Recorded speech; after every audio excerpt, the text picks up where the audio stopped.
افغان صدر حامد کرزائی نئے برطانوی وزیر اعظم کی دعوت پر لندن پہنچنے والے پہلے غیر ملکی سربراہ تھے، جنہیں وزیر اعظم ڈیوڈ کیمرون نے عہدہ سنبھالنے کے فوراً بعد برطانیہ آنے کی دعوت دے کر اپنی حکومت کی خارجہ پالیسی کی سمت واضح کی تھی۔ ماہرین کا کہنا ہے کہ ڈیوڈ کیمرون نے ایک ایسے ملک کی باغ ڈور سنبھالی ہے جس کے 10,000 فوجی افغانستان میں ہیں اور ان کی اتحادی حکومت میں شامل لبرل ڈیموکریٹک اراکین افغان جنگ کی انسانی اور مالی قیمت کے حوالے سے تحفظات کا شکار ہیں۔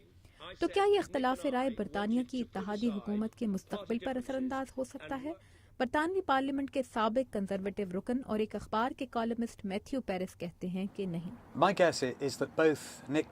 میرا خیال ہے کہ برطانوی وزیر اعظم ڈیوڈ کیمرون اور نائب وزیر اعظم نک کلیگ دونوں کو افغان جنگ میں برطانیہ کے کردار اور جنگ کے نتیجے کے بارے میں کئی طرح کے تحفظات ہیں، لیکن میرے خیال میں دونوں متفق ہیں کہ برطانیہ تب تک اس جنگ سے پیچھے نہیں ہٹ سکتا جب تک امریکہ بھی ایسا نہ کرے۔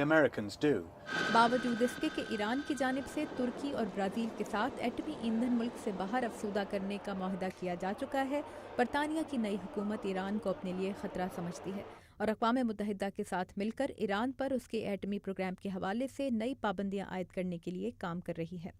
ایرانی صدر احمدی نژاد برطانیہ اور مغربی ملکوں پر اپنے ماضی میں جینے کا الزام عائد کرتے ہیں، جو ان کے بقول دیگر ملکوں سے اپنے احکامات کی بجاوری کے خواہش مند ہیں۔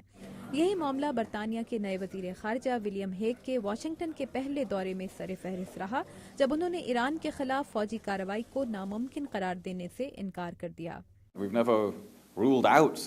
ہم نے کبھی مستقبل کی کسی فوجی کارروائی کو ناممکن قرار نہیں دیا، مگر ہم اس کا مطالبہ بھی نہیں کر رہے۔ ہم چاہتے ہیں کہ یہ معاملہ پرامن طریقے سے حل ہو جائے۔ ہم جلد پابندیوں کا مطالبہ کرتے ہیں۔ اقوام متحدہ میں برطانیہ کے سابق سفیر سر جیریمی گرین بیک کہتے ہیں کہ فوجی کارروائی کی بات ایک نپی تلی حکمت عملی ہے۔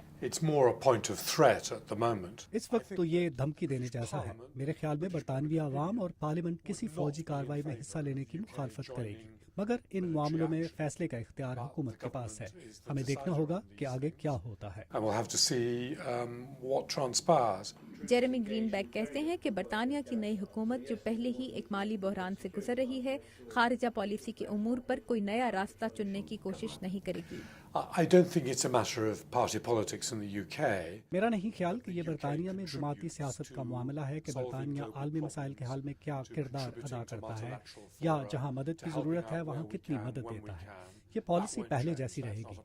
اس حکومت کا امتحان ملکی معیشت اور برطانیہ کے قومی قرضوں اور خسارے کی صورتحال کو بہتر بنانا ہوگا۔ یونان کے قرضوں کی صورتحال اور حکومت مخالف مظاہروں اور یورپی ملکوں کی معاشی مشکلات کو برطانیہ میں بغور دیکھا جا رہا ہے۔ ماہرین کے مطابق برطانوی حکومت کی ترجیح ایسی کسی بھی صورتحال سے بچنا ہے، جبکہ امریکہ کے حامی سمجھے جانے والے وزیر خارجہ کی موجودگی میں ماہرین کے مطابق یورپ کی حالیہ مالیاتی مشکلات لبرل ڈیموکریٹک پارٹی کا جھکاؤ یورپ کی طرف رکھنے کے باوجود برطانیہ اور امریکہ کے درمیان مضبوط روابط قائم رکھیں گی۔ برطانیہ کی نئی حکومت نے ویسے تو ابھی اپنا کام شروع ہی کیا ہے، لیکن اس حکومت میں شامل دونوں جماعتوں نے اپنے اختلافات بھلا کر برطانیہ کی معیشت کو صحیح راستے پر ڈالنے کے عزم کا اظہار جاری رکھا ہوا ہے۔ ہنری رجول کے ساتھ تابندہ نعیم، اردو VOA۔